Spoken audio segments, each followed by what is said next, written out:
Hi guys! Praise the Jesus and Mary! So welcome again sa bihiserye ng imahen ko ng La Virgencita Nina Maria. Alam niyo ba guys na habang binibihisan ko yung image ni Mama Mary, naisip ko bigla napakarami talagang magagandang pag-uugali na mayroon ng ating mahal na Birheng Maria.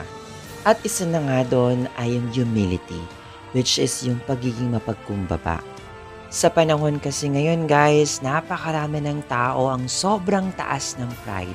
Yung ayaw nilang natatapakan yung pride nila, ayaw nilang nauungusan sila, ayaw nilang nadadaig sila, gusto nila sila lang yung laging pinag-uusapan, gusto nila sila lagi yung bida. Lagi ko nga sinasabi sa inyo na sobrang hirap maging mabuting tao, pero lagi nating pipilitin na maging isang mabuting tao. Lalo na kung tayo isang kamarero o nangangalaga ng mga banal na imahen.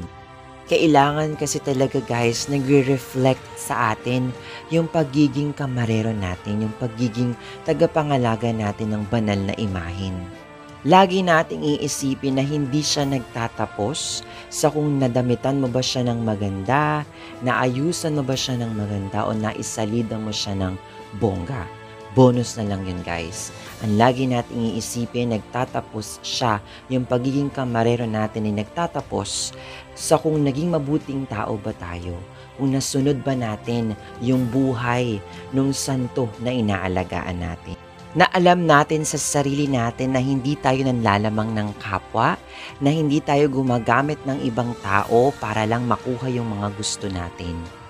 Na hindi sila nakatingin sa iyo sa taas at hindi ka nakatingin sa kanila sa ibaba. Na yung tingin ninyo ay pantay lang, na yung paa mo ay nakatapak pa rin sa lupa kahit na alam mong isa ka sa pinakamagagaling magbihis ng santo at may pinakamaraming alam sa pag-aalaga ng imahen. Sukuha tayo sa magagandang pag-uugali ng ating mahal na Birheng Maria na sabi ko nga kanina na kahit napakahirap maging isang mabuting tao ay pilitin nating maging mabuti. Pilitin nating gayahin yung ilan sa magagandang pag-uugali ng ating mahal na ina. So nothing special naman guys sa pagbibihis natin na ito. Ganun pa din. So nung una tinanggal natin yung mga accessories niya.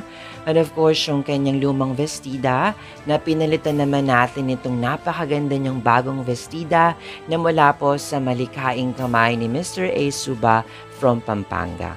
New set of flowers from Ate Rose Bernardo ng Pipi Rose. Medyo malaki lang sa kanya yung kanyang flower crown pero inayos ko na siya as you can see sa picture. And of course, Miraculum de Maria San Stargazer La Virgencita. So yun lang guys, thank you for watching. Viva la Virgen!